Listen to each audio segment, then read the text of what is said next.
The year was 2147, and Earth had become used to being watched from above. For decades, an organization called the Galactic Council kept a close eye on humanity. The Council thought humans were too primitive, too unimportant, to join their group of advanced civilizations. But that didn't stop some aliens from visiting Earth. Over the years, they came for resources, experiments, or just to observe. Humans tried to stay peaceful, hoping one day they'd be seen as equals. On a quiet morning in New York City, everything changed. People were going about their usual routines, drinking coffee, heading to work, chatting with friends. Suddenly, the sky darkened. A massive fleet of alien ships appeared in orbit, blocking out the sun. These weren't the curious explorers humanity had encountered before. This time, it was the Zarnok Empire, a race known across the galaxy for their hunger for power and territory.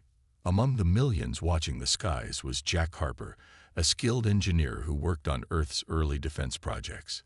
He stood on the rooftop of his apartment building, staring up at the enormous ships hovering silently above the city.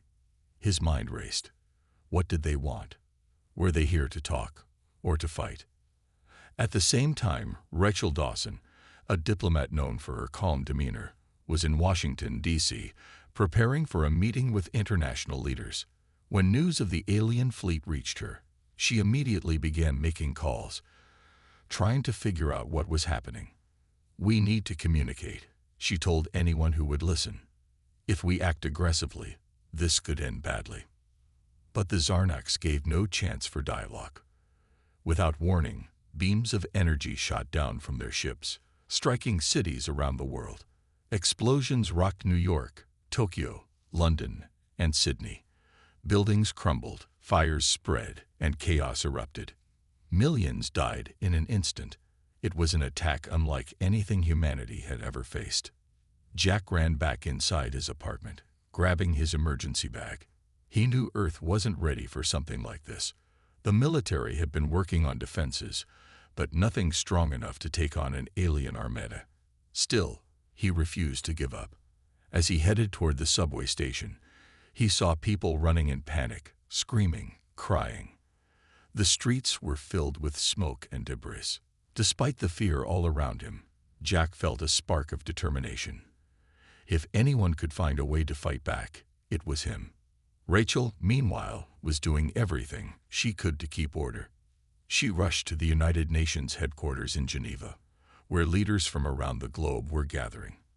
Everyone was scared, shouting over each other, unsure of what to do next. Rachel stepped onto the stage, her voice steady despite the turmoil. "We can't let fear divide us," she said. "We have to stand together. If we don't, they'll destroy us completely."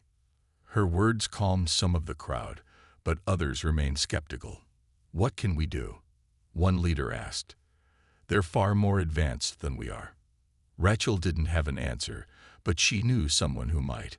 She reached out to Jack Harper, asking him to join a secret task force aimed at finding a way to defend Earth. Jack agreed without hesitation. Within hours, he was on a plane to a hidden research facility, where scientists and engineers were already brainstorming ideas. As the days passed, the reality of the situation sank in. Humanity was under attack, and the odds were stacked against them. But even in the face of overwhelming danger, there was hope. People like Jack and Rachel refused to give up. They believed that if humans worked together, they could find a way to survive, and maybe even strike back. Little did they know, their actions would soon shock not only the Zarnok Empire, but the entire galaxy. The days following the Zarnok attack were chaotic. Cities lay in ruins, and millions of people were displaced. Governments struggled to maintain order as fear spread like wildfire. Refugees filled overcrowded shelters, while hospitals worked around the clock to treat the injured. Despite the devastation, humanity began to organize. Leaders from every corner of the globe came together to form a united response. In Geneva, Rachel Dawson stood at the center of it all. She had spent countless hours coordinating with world leaders, trying to keep them focused on finding solutions rather than assigning blame. Her calm voice became a source of strength for many. "We've been knocked down," she told the assembly during one meeting. "But we're not out. If we work together, we can push back." President Laura Bennett, the leader of the United States, took charge of the global effort. In a televised address, she announced that Earth would no longer tolerate aggression from any alien force. "They've underestimated us," she said firmly, "but they'll soon learn that humanity is stronger when we stand united." With that, she appointed Jack Harper to lead a secret task force dedicated to developing new weapons and defenses. Jack wasted no time getting to work. He gathered a team of brilliant minds, including Dr. Emily Grant, a physicist known for her groundbreaking research on energy systems. The group set up shop in an underground facility hidden deep beneath the Nevada desert. It was a place originally built for military experiments, but now it served a more urgent purpose: survival. The team faced enormous challenges. The Zarnak's technology was far beyond anything humans had ever seen. Their ships were shielded, fast, and armed with devastating weapons. But Jack believed there was a way to fight back. "We may not have their tech," he told his team during their first meeting, "but we've got something they don't: imagination. We'll use what we know and adapt." Dr. Grant nodded in agreement. "We need to focus on energy-based weapons," she suggested. "If we can harness enough power, we might be able to penetrate their shields."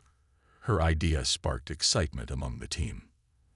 They began working on designs for plasma cannons, hoping to retrofit old satellites orbiting Earth into long-range weapons capable of targeting the enemy fleet.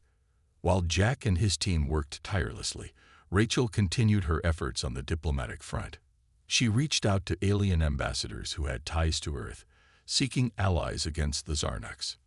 Most were hesitant to get involved, fearing retaliation from the powerful empire, but Rachel refused to give up. She knew that even a small amount of support could make a difference. One ambassador, however, showed promise. Calrin, a member of the Luminary race, contacted Rachel privately. The Luminary were known for their peaceful nature, but Calrin admitted he admired humanity's courage. "Your people are inspiring," he told Rachel during a secure transmission. "I want to help, but I must be cautious. My government fears the Zarnaks."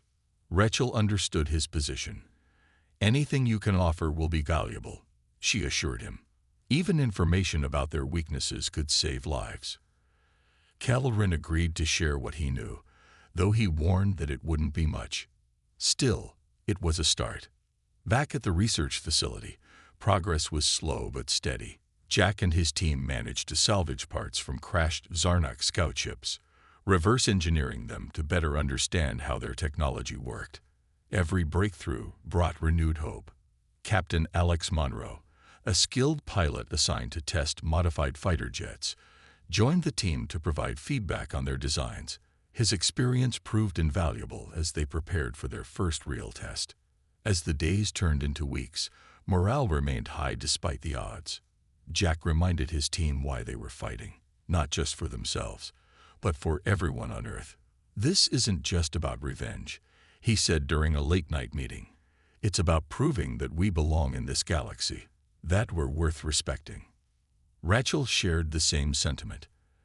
As she walked through the halls of the United Nations building, she thought about the future. Humanity had always risen to meet challenges, no matter how impossible they seemed. This time would be no different. Together, they would find a way to strike back and show the Zarnaks that Earth wasn't as weak as they believed. Little did anyone know, their hard work was about to pay off in ways no one expected. The Zarnak Empire wasn't slowing down. Their ships continued to circle Earth like vultures, launching attacks on cities and military bases. The humans were struggling to defend themselves. Fighter jets tried to engage the alien fleet, but their weapons bounced harmlessly off the Zarnak shields. It seemed hopeless. But deep underground in Nevada, Jack Harper and his team were working on a plan that could change everything. Jack knew they couldn't win by fighting head-on. The Zarnaks were too strong, too advanced. They needed to be smart. Using pieces of alien technology salvaged from crashed scout ships, The team had managed to hack into one of the Zarnok communication relays. This relay was like a nervous system for the alien fleet, sending orders from the command ship to smaller vessels. If they could hijack it, they might pinpoint the location of the enemy's main ship. Dr. Emily Grant stayed up for days straight, fine-tuning the code needed to break into the relay. Her eyes were red, and her hands trembled from exhaustion, but she didn't stop. Finally, after countless failed attempts, she cracked it. "We're in," she said quietly, her voice filled with both relief and disbelief. The team gathered around as data streamed across their screens. There it was, the exact position of the Zarnok command ship hovering above North America. Jack immediately called Captain Alex Munro, who was stationed nearby with a squadron of modified fighter jets. These jets weren't ordinary planes. They'd been equipped with experimental plasma cannons designed by Dr. Grant. "This is our chance," Jack told Alex over a secure line. "Hit them hard, then get out. Don't stick around." Alex nodded, even though Jack couldn't see him. He trusted Jack's judgment. Gathering his pilots, he briefed them on the mission. "We'll have one shot at this," he said firmly. "Stick to the plan, and we might just pull it off." The pilots exchanged nervous glances, but climbed into their cockpits without hesitation. Under cover of darkness, the squadron launched. Flying at high speeds, they avoided detection until the last possible moment. Then, with precision timing, they unleashed their plasma cannons on the smaller Zarnok ships guarding the command vessel. Explosions lit up the night sky as several enemy craft were destroyed. The attack was swift and unexpected, catching the Zarnoks off guard. But the victory came at a cost. 2 human fighters were hit, spiraling out of control before crashing into the ocean below. Alex clenched his jaw, pushing aside the grief. There would be time to mourn later. For now, they had to finish the job. After disabling as many enemy ships as they could, the squadron retreated, narrowly escaping the wrath of the Zarnok fleet. Back at the research facility, Jack watched the operation unfold on a monitor.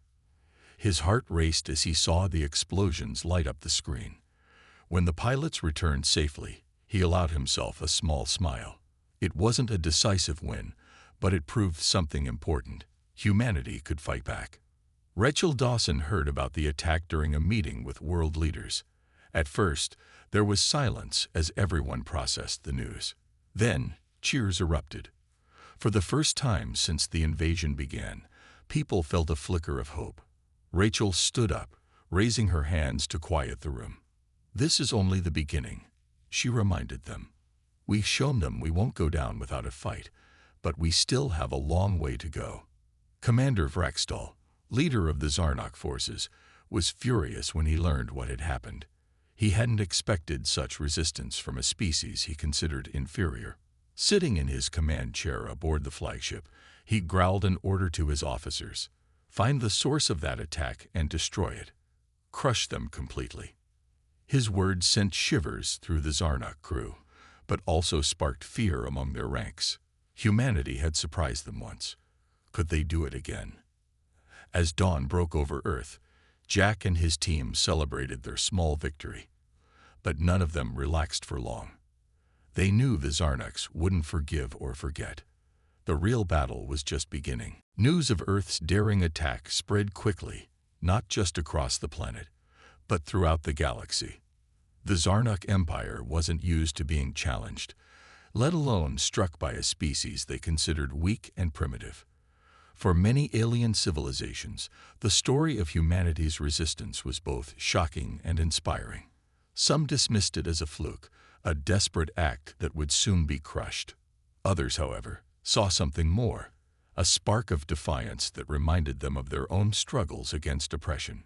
Rachel Dawson worked tirelessly to turn this moment into an opportunity. She traveled to Psilos Prime, the Galactic Council's central hub, where representatives from countless species gathered to discuss matters affecting the galaxy.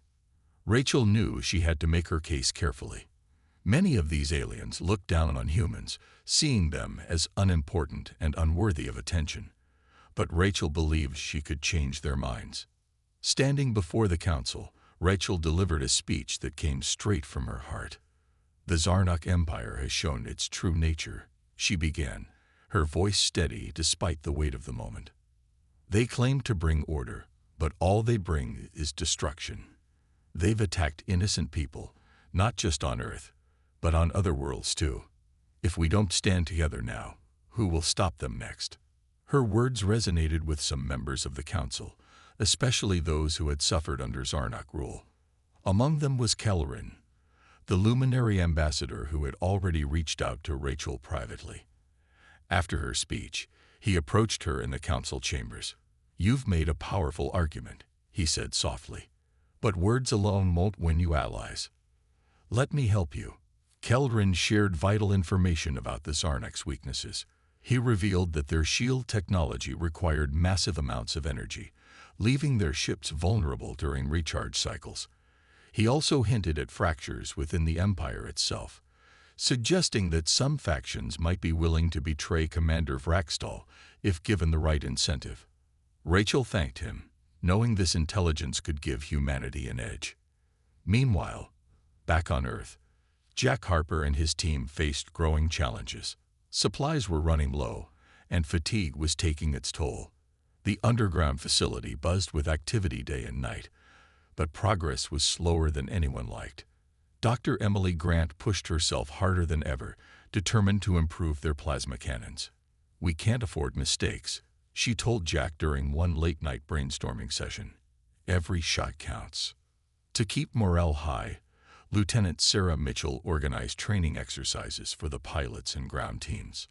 A former Marine, Sarah understood the importance of discipline and teamwork. She drilled the soldiers relentlessly, preparing them for whatever lay ahead. Her tough love earned respect, even from skeptical recruits. "We're not just fighting for ourselves," she reminded them. "We're fighting for everyone who can't." Despite their efforts, there were setbacks. One experimental weapon overheated during testing, causing an explosion that injured 3 engineers. Jack blamed himself, thinking he should have double-checked the safety protocols. But Dr. Grant refused to let him dwell on guilt. "This is war," she said firmly. Not everyone on Earth was united in the fight against the Zarnoks. While most people rallied behind Jack Harper, Rachel Dawson, and the Resistance, a small but powerful faction believed humanity couldn't win. Senator Greg Holloway, a high-ranking official from the United States, was one of them. He had always been skeptical of Earth's ability to stand up to advanced alien forces, and now he saw the invasion as proof of humanity's weakness. Holloway argued that continuing to resist would only lead to more destruction. "We're outmatched," he told his colleagues during a closed-door meeting. "Every day we fight, more innocent lives are lost. If we surrender now, we can save what's left of our world." His words sounded reasonable to some, but others saw through his fear-mongering. They knew surrendering meant giving up freedom, and possibly survival itself. What no one realized at first was that Holloway wasn't just advocating for peace, he was secretly negotiating with the Zarnoks. In exchange for promises of protection and power within the Empire, he leaked critical information about the Resistance's plans. He revealed the locations of hidden bases, supply routes, and even details about Project Titan, the superweapon Jack's team was developing. The betrayal came to light when a key Resistance base in Alaska was ambushed by Zarnok forces. The attack was sudden and devastating. Soldiers scrambled to defend themselves, but they were overwhelmed. Explosions tore through the facility, collapsing tunnels and destroying equipment. Many didn't make it out alive. Among those who escaped was Jack Harper, narrowly avoiding capture as he fled into the icy wilderness. When news of the ambush reached Rachel Dawson, she was furious. She immediately suspected foul play and began investigating. It didn't take long to uncover evidence of Holloway's treachery. Encrypted messages between him and the Zarnoks, intercepted by loyal intelligence agents. Armed with this proof, Rachel confronted Holloway during an emergency session of Congress. "How could you do this?" Rachel demanded, her voice shaking with anger as she held up the documents. "You've betrayed your own people for personal gain. The room erupted in chaos as lawmakers shouted accusations at Holloway. Cameras captured every moment, broadcasting the scene live to millions around the world. Holloway tried to defend himself, claiming he had acted in humanity's best interest, but his lies crumbled under scrutiny. Public outrage forced him to resign, and he was placed under arrest.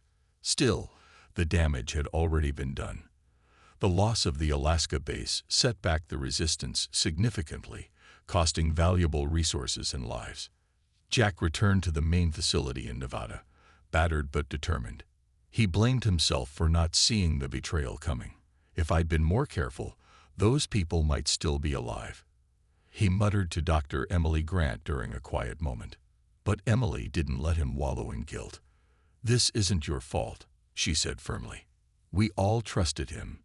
Now we focus on moving forward." Rachel visited the facility soon after, bringing moral support along with updates from her diplomatic efforts. She assured Jack and his team that allies across the galaxy were stepping up. The Luminary, Nereid Collective, and T-Corps had agreed to provide aid, including advanced technology and reinforcements. "We're not alone anymore," Rachel told the group. "The galaxy is watching, and they're rooting for us." Despite the setbacks, morale slowly began to recover. Lieutenant Sarah Mitchell worked overtime to train new recruits, ensuring the resistance remained strong. Captain Alex Monroe led patrols to scout for Zarnak movements, keeping their defenses sharp. And Jack threw himself into improving Project Titan, knowing it might be humanity's only chance to turn the tide. But time was running out. The Zarnaks were growing impatient, and Commander Vraxtal made it clear he intended to crush Earth once and for all. As the resistance prepared for the next phase of the war, they knew the stakes were higher than ever. Betrayal had weakened them, but it hadn't broken them. Humanity still had a fighting chance, and they weren't about to give up now. With the betrayal of Senator Holloway exposed and the resistance reeling from the loss of the Alaska base, Rachel Dawson knew Earth needed more than just determination to survive. She decided it was time to take a bold step, uniting the galaxy against the Zarnak Empire. Traveling back to Xylos Prime, she prepared for another meeting with the Galactic Council. This time, however, she wasn't alone. Kelrin, the Luminary ambassador, accompanied her, lending his support and influence to her cause. Rachel's speech before the council was passionate and direct. "The Zarnaks have shown no mercy," she began, her voice steady but filled with emotion. "They've attacked innocent people across the galaxy, not just on Earth. If we don't stop them now, who will they target next? Will you wait until it's your planet burning in their wake?" Her words struck a chord with many members of the council. Some species had already suffered under Zarnak rule, forced to give up resources or face annihilation. Others feared retaliation if they sided with Earth. But Rachel didn't back down. "We're offering you a chance to stand together," she continued. "Humanity may be young, but we've proven we won't go quietly. Join us, and we'll fight for freedom, not just for ourselves, but for everyone." Kelrin stepped forward, adding his voice to hers. "The humans are right," he said. "The Zarnaks grow stronger every day because we let them. It's time to say enough." His words carried weight among the council, especially with oppressed races like the Nereid Collective and the insectoid T-Corps. Slowly, alliances began to form. Back on Earth, Jack Harper and his team worked tirelessly to prepare for the battles ahead. With help from their new allies, they received advanced technology that accelerated Project Titan's development. Engineers from the Nereids shared knowledge about energy systems, while the T-Corps provided materials stronger than anything Earth had access to. The orbital cannon was becoming a reality faster than anyone expected. Dr. Emily Grant marveled at how much progress they were making. "If we keep this pace, we might actually pull it off," she told Jack one evening as they reviewed blueprints. But Jack remained cautious. "We can't afford mistakes," he replied. "One wrong move, and we lose everything." Lieutenant Sarah Mitchell focused on training soldiers to work alongside alien reinforcements. At first, there was tension between humans and their new partners. The T-Corps, with their sharp claws and insect-like appearance, intimidated some recruits. But Sarah pushed everyone to look past differences. "We're all here for the same reason," she reminded them. To win. Captain Alex Monroe coordinated joint missions with alien pilots, learning how to integrate their ships into Earth's defense strategy. Flying alongside vessels from the Luminary and other factions felt strange at first, but Alex quickly adapted. "They're good fighters," he admitted to Jack during a debriefing. "Better than I thought." As preparations continued, the Resistance faced another challenge: maintaining public morale. News of Holloway's betrayal and the destruction of the Alaska base had shaken many people. Rachel addressed the world in a live broadcast, urging unity. "We've been hurt, yes," she said, "but we're still standing. And now, we're not alone. Across the galaxy, others are joining our fight. Together, we'll show the Zarnax what happens when you underestimate humanity." Her message resonated deeply. People began volunteering in droves, eager to contribute however they could. Factories ramped up production of weapons and supplies, while ordinary citizens formed community groups to support refugees and injured soldiers. Meanwhile, Commander Vraxtol grew increasingly frustrated. Reports of growing opposition infuriated him. "They think they can rally the galaxy against us," he snarled during a meeting with his officers. "Destroy them before they become a real threat." Unbeknownst to the Zarnax, humanity was closer than ever to striking back. Project Titan neared completion, and Allied fleets gathered near Earth's orbit, ready to join the fight. For the first time since the invasion began, hope outweighed fear. Earth wasn't just defending itself anymore, it was preparing to attack. The final battle was coming, and this time, humanity wouldn't be fighting alone. As Project Titan neared completion, Jack Harper and his team faced a new challenge: powering the massive orbital cannon. The weapon required an enormous amount of energy, more than Earth's current systems could provide. Dr. Emily Grant proposed using Earth's core as a power source, harnessing its natural thermal energy to fuel the cannon. It was a risky idea. Tapping into the planet's core could destabilize tectonic plates, causing earthquakes or volcanic eruptions. But with no other options available, Jack reluctantly agreed to move forward. "We'll monitor it closely," Emily assured him during one of their late-night meetings. "If we're careful, the risks will be minimal." She adjusted her glasses, staring at the data on her tablet. "This might be our only shot, Jack. We can't afford to hesitate." While the engineers worked on connecting Project Titan to the core, Rachel Dawson focused on rallying humanity for what lay ahead. She traveled across the globe, speaking to crowds of people who had lost homes, families, and hope. In every city she visited, she reminded them why they were fighting. "The Zarnax think they've already won," she told the packed stadium in London. "But they don't know us. They don't understand that when we're pushed to the edge, we push back harder." Her words inspired many, but not everyone was convinced. Some scientists warned about the dangers of using Earth's core energy. Others questioned whether humanity should rely so heavily on alien allies. "What happens if they turn on us?" one protester shouted during a televised debate. Rachel didn't shy away from the criticism. "We're stronger together," she replied calmly. "And trust is a risk worth taking." Back at the Nevada facility, tensions ran high. Lieutenant Sarah Mitchell noticed cracks forming in the team's unity. Long hours and mounting pressure were wearing everyone down. To boost morale, she organized small celebrations whenever milestones were reached. A successful test here, a completed component there. Even something as simple as sharing a meal helped remind everyone they weren't alone. Captain Alex Monroe spent most of his time coordinating with alien pilots.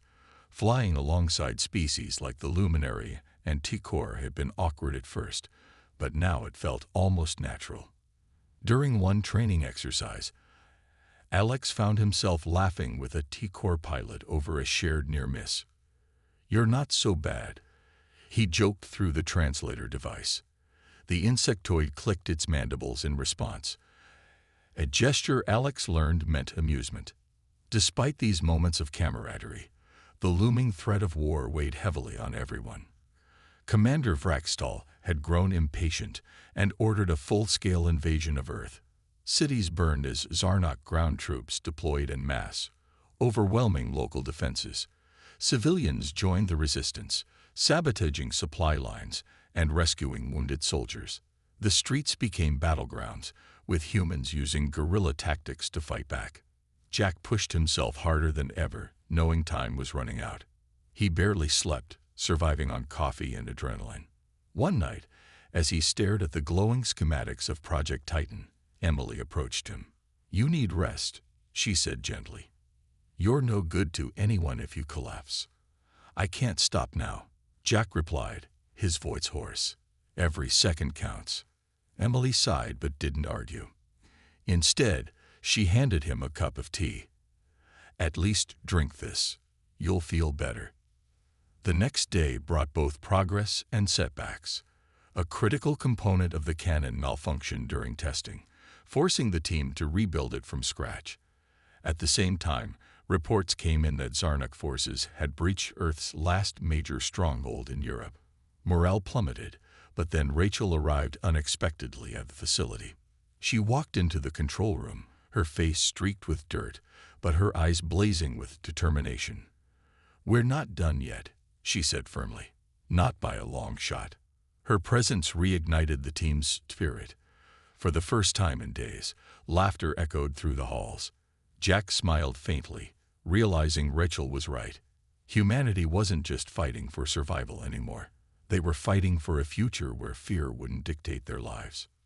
Project Titan would soon be ready, and when it fired, the galaxy would witness the strength of a united Earth. Commander Vraxtal was done waiting.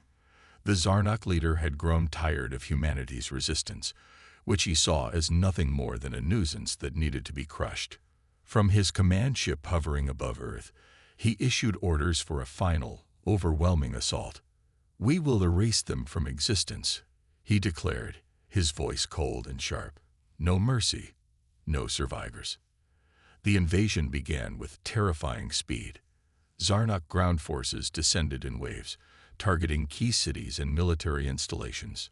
Their advanced weaponry tore through defenses, leaving destruction in their wake. The streets of New York, London, Tokyo, and other major cities became war zones. Fires raged, buildings crumbled, and civilians fled in panic. Despite the chaos, humanity refused to surrender. Jack Harper and his team worked around the clock to prepare Project Titan for its first, and possibly last, use. The orbital cannon was finally operational, but they needed the enemy fleet to lower its shields to fire effectively. This meant creating a diversion big enough to catch the Zarnoks off guard. Captain Alex Monroe volunteered to lead the mission, knowing it would be dangerous. "We'll draw their attention away from the command ship," Alex explained during a briefing. "Once their shields drop, you'll have your shot." His plan involved a squadron of human and alien fighters launching a direct attack on the Zarnok fleet. It was risky, but it was the only way to give Project Titan a chance. As the pilots prepared for takeoff, Lieutenant Sarah Mitchell addressed the group. "This isn't just about winning," she said firmly. "It's about showing the galaxy what we're made of. Stick to the plan, watch each other's backs, and come home alive." Her words boosted morale, even as fear lingered in everyone's eyes. The squadron launched under cover of darkness, flying in tight formation toward the Zarnok Armada. When they reached the enemy ships, they unleashed everything they had: plasma cannons, missiles, and energy blasts. The attack caught the Zarnoks by surprise, forcing them to divert resources to defend against the smaller ships. As the battle raged, Jack watched anxiously from the control room, waiting for the signal. "Shields are down," Emily Grant shouted suddenly, pointing at her monitor. "Now's our chance." Jack didn't hesitate.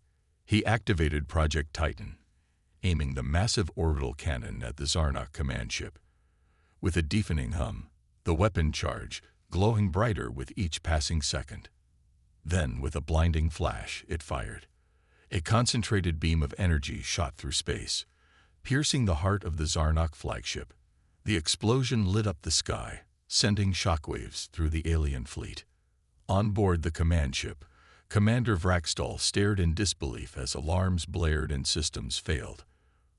How could this happen? He growled, moments before the vessel erupted in flames. The loss of their leader caused chaos among the remaining Zarnok forces, giving Earth's coalition the upper hand. Back on the ground, the resistance seized the opportunity. Guerrilla fighters launched coordinated attacks on Zarnok ground troops, using urban environments to their advantage. Civilians joined the effort, sabotaging supply lines and rescuing wounded soldiers. Slowly but surely, the tide began to turn.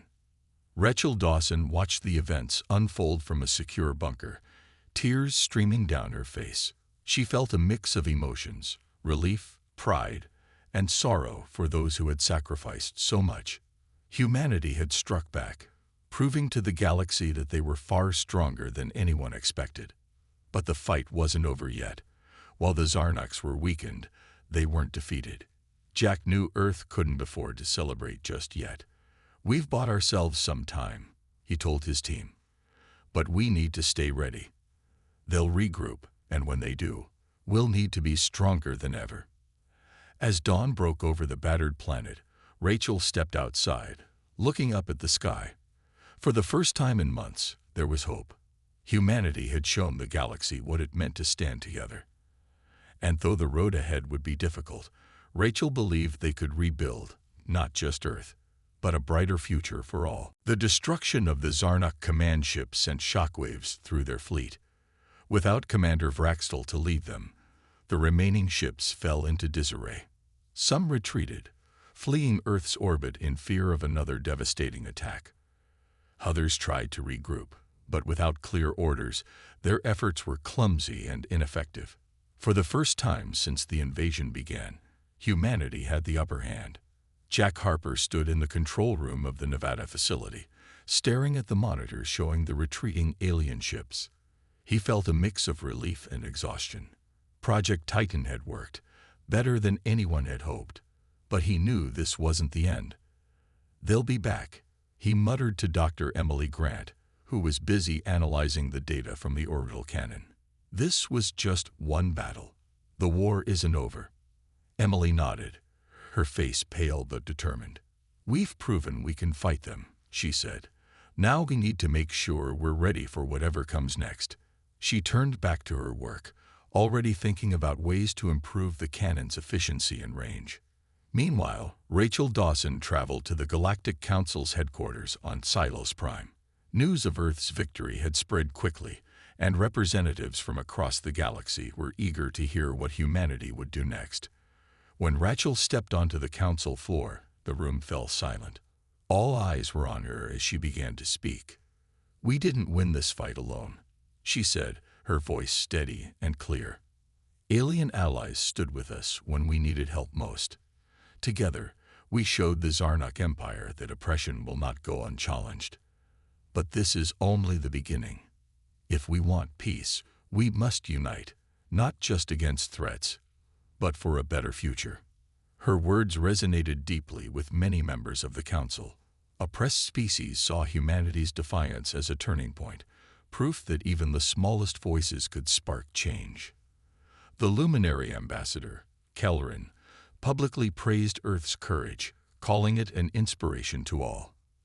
Other factions pledged support, promising resources, technology, and even troops to help rebuild and defend Earth. Back on the planet, people celebrated cautiously.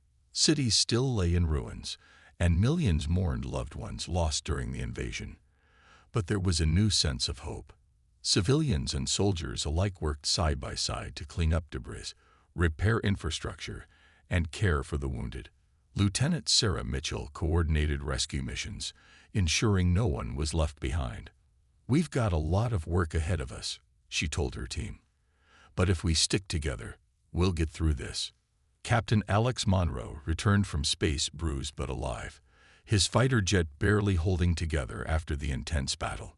He joined Jack and Emily at the research facility, sharing insights about the Zarnok fleet's weaknesses. "Their shields are strong, but they're slow to recharge," he explained.